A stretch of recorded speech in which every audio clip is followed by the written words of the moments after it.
Nagpapasalamat ako sa Far East Technologies Company dahil titong darating na January 12, 2024, Biyernes, 1:00 ng hapon, ako ay naimbitahan bilang keynote speaker sa kanilang Kick-Off 2024. Ang topic ko po ay Changing of Times, Changing of Mind, Shaping Your Success Future.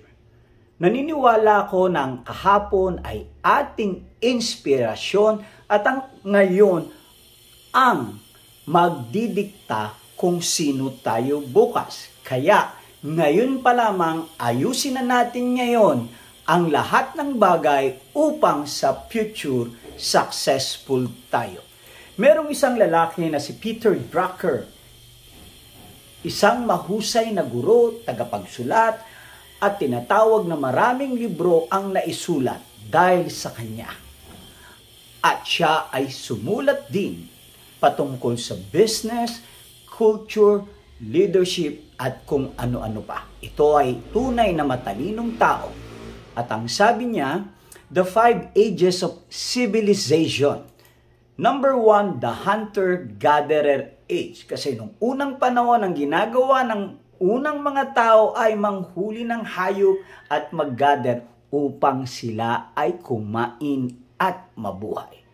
Pero napag-isip-isip nila, natutunan nila kung ano ang pagtatanim. Kaya nagtanim sila at hindi na masyadong nangahunting dahil umaasa din sila sa bunga ng kanilang tanim na kung tawagin ay agricultural age. At dumating din siyempre ang industrial age. Nandiyan ang kotse, pati ang pagkain nilalagay sa lata. Ito ay tinatawag na industrial age. At siyempre dumating din ang information age, lalo na noong 1990s dahil sumilang na ang computer. Kung saan ang alam ng hari, ang alam ng pope, ang alam ng presidente, ay pwede mo na rin malaman sa pamamagitan ng internet. At dahil sa marami tayong natutunan patungkol sa katalinuhan, tayo ay gumaling. Ito na po ang tinatawag nating Age of Wisdom. Tunay nga, ang katalinuhan ay lumago. Ika nga, knowledge is just one mouse click away. Lumago rito. Maraming yumaman, maraming gumaling, maraming humusay. Tinalo ng mga mahuhusay sa computer ang mga traditional businessmen. Subalit taong 2005 na mayapa na si Peter Drucker. Kaya marahil hindi niya nakita ang sibilisasyong darating o ating sibilisasyon ngayon. Ayon sa aking pag-analyze analysis, ang pan-ani marahil ay the artificial intelligence. Ano nga ba ang artificial intelligence? Ito ba ay makakatulong sa sangnilikha? O ito ay lilikha ng kaguluhan sa mga sannilikha o human kinds? Naniniwala ako ang AI, artificial intelligence, ay hindi OA, hindi nagpapatawa, hindi overacting.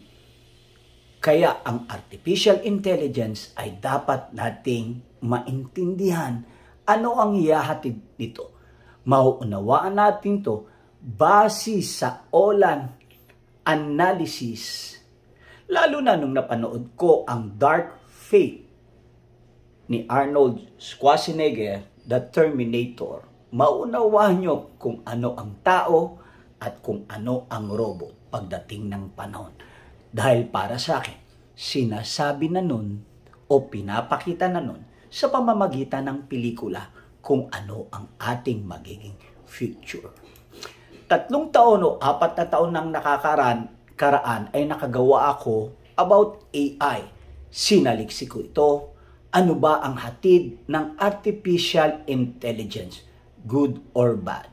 Isa sa aking nasaliksik o pag-aanalisa Tingnan ho natin ang unang slide na ito. Pero matututunan niyo ito sa isang bagong segment ko. Ayon kay Alan Turing, isang mahusay, isang magaling, at namayapa na to, was a pioneer in bringing AI from the realm of philosophical prediction to reality. He realized in the 1950s, take note, 1950s pa po pinag-uusapan ng AI, it would need greater understanding of human intelligence before we could hope to build machines which would think like us. Tindi. Pangarap na nila noon pa na ang robot ay mag-iisip tulad natin. I believe at the end of the century, the use of words and general educated opinion will have altered so much that one will be able to speak of machine thinking without expecting to be contradicted. 1950s pa ito, tandaan ho natin, at naniniwala rin siya, but he was also aware of the dangers. It seemed probable that once the machine thinking method has started, it would not take long to strip our feeble powers. They would be able to converse with each other to sharpen their wits at some stage. Therefore, we should have to expect the machine to take control. Tunay nga na ang tao ang gumawa ng AI. Pero ang kanyang ginawa, katulad ng pagbato ng boomerang, bumabalik. Sabi nga sa isang komersyal, ang basurang itinapon ay babalik sa iyo.